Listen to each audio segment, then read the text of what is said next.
in him to, I mean, for the integrity of this game. You know, I have a lot of respect for him. He's a really good player, and so there's a lot of kids and a lot of people that look up to him.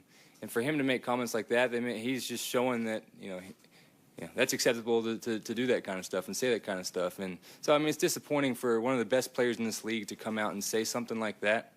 So, you know, that's all I'm going to say about that. I guess Dalton can't laugh at himself. Will, what did last night say about Andy Dalton? I agree with you, by the way. That's a funny joke.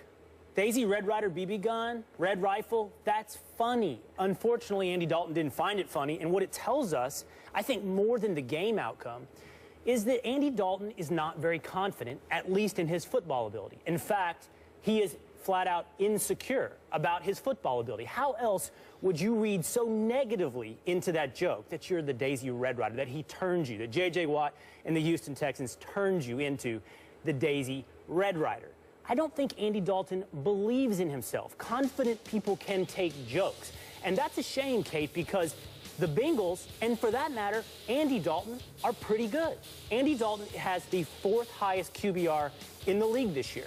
The Bengals are an excellent team. I mean, one of the best defenses in the league. We know now they're 8-1. They have a legit chance to go all the way, to be one of the teams standing at the end of the year playing in the Super Bowl. But in order to do that, they need a quarterback who believes in himself. Now, we all know that Andy Dalton is not Tom Brady. He's not Aaron Rodgers. And he's told that over and over. The media is constantly banging that into his head. The Bengals win in spite of Andy Dalton, is what the media narrative is. But the one person that needs to not believe in that, the one person that needs to tune that out, is Andy Dalton. He needs to believe that he's capable of competing against Tom Brady. He needs to believe he's capable of competing against Aaron Rodgers in the Super Bowl. And the fact that he can't take this funny little joke from J.J. Watt says to me he's insecure about his abilities. And he doesn't believe in himself. And ultimately, when it comes down to a game in the playoffs or the Super Bowl, the world will be doubting you.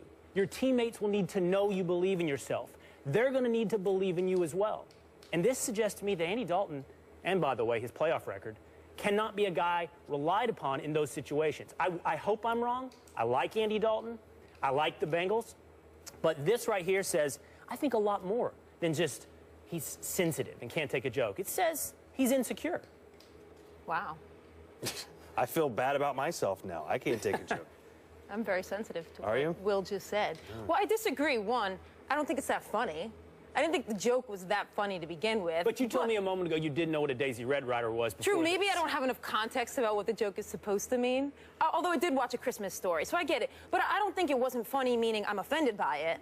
I get what J.J. Watt was trying to do, and I don't really understand Andy Dalton's response. So, but I have to think that maybe he didn't have all of the context there. I mean, he was posited this question by another reporter who put it in fine context, but he didn't at that moment hear what J.J. Watt said in full. It was also immediately after the game, when even if you're not sensitive and you have a thick skin, after you've just lost on Monday Night Football 10-6, played poorly, and your first loss of the season, it's not the absolute best time to try and deconstruct what an opponent has said about you, and specifically personally about you, when you're talking about the color of his hair, and probably something he's had to deal with his whole life. I'm not suggesting that doesn't mean he's sensitive. He certainly is. I don't find anything wrong with J.J. Watt's comment. I'm hoping that once Andy Dalton sees the full breadth of what J.J. Watt said and actually puts it into the context before, the comment before, what he said, and then afterward, maybe his response is a little different. But I can't go so far as to say it's a referendum on Andy Dalton and who he is as a person and his ability to win football games. If you go back throughout sports history, you've got plenty of athletes who are wildly sensitive. That doesn't mean that they can't win ball games. I don't know if Andy Dalton is going to be able to win the Super Bowl this year or win a Super Bowl in his career, but how he responds to J.J. Watt's comments is certainly not a referendum on the fact that he can maybe or maybe not produce in the playoffs. I mean, look back on the history of athletes. The best athletes are often some of the most sensitive. Don't tell me Michael Jordan wasn't one of the most sensitive guys out there. I'm not comparing Andy Dalton to Michael Jordan. I'm simply saying that to say that he responds in a sensitive manner and that means that he can't produce in crunch time makes no sense to me. Well, first of all, I don't think J.J. Watt impugned Andy Dalton's character, nor do I think he impugned his hair color. You love the word impugned, by the way. I don't think it had anything to do with his hair color. Red is both in Rifle and in Red Ryder, so the red is the constant here. It's about his football abilities. And actually, J.J. Watt didn't make an assessment on Andy Dalton's ability as a quarterback. He said we turned him into the Red Ryder tonight. So what he's sensitive about is his ability to play on that night against the Houston Texans. Now, listen, guys do this to each other. I don't know how much experience you've had with this, but, hey, you're thinning out a little there back there in the back. I see that. Or put on a few pounds, haven't you? Depending on how the guy reacts, you know whether or not you've hit any truth.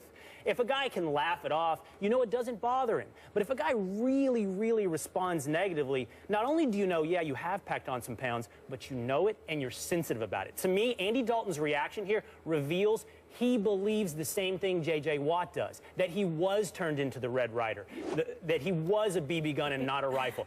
He believes it, regardless of what J.J. Watt believes it. Guys like Michael Jordan took criticism and turned it into fuel. You're right. They paid attention to all that stuff, but they used that as fuel to be better, not because they were insecure, but because they were confident. They wanted to prove you wrong.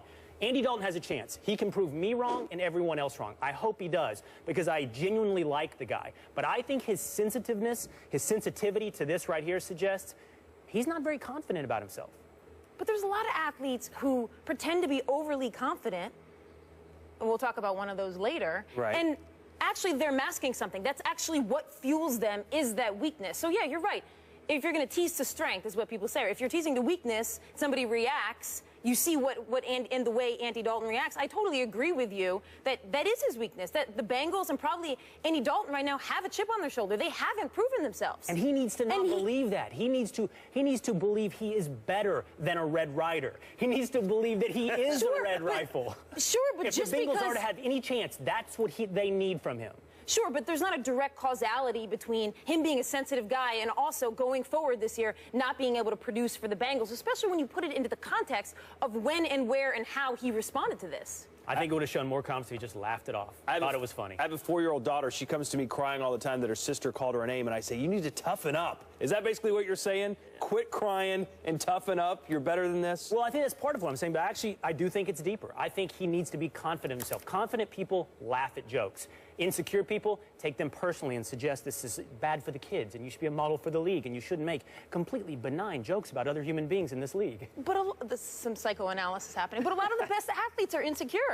So I guess I'm balking at the statement that it leaps to a referendum on the production that Andy Dalton can have going forward. But you mentioned Michael Jordan. If somebody said to Michael Jordan, he played like a 6th grader tonight, he wouldn't be defensive and say he should have said that. He's like, oh, really? Here's my points per game. Here's what I've done to you head-to-head. He would do something like that. Yeah, I mean, in a perfect world, Andy Dalton would not have hidden behind the NFL shield, right? He wouldn't have said, like, if you get teased on the playground and you're like, the teacher's going to get mad at you, like, that's not the way we want our athletes to respond. And I do think if Andy Dalton puts it all in context going forward, maybe he'll back off of that a little and be like, well, I saw it in full.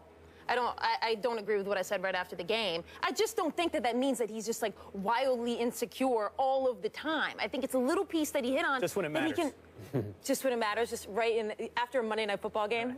And he's certainly frustrated a 30-point. And he's certainly frustrated a 30.7 QBR last night, the second worst game of his season. Let's talk about another player that had a disastrous game. Peyton Manning threw 4 interceptions. League sources are telling our Adam Schefter that Peyton has a torn plantar fasciitis in his left foot. The team announced that Brock Osweiler will start Sunday against the Bears and that Manning won't dress. Here is Peyton.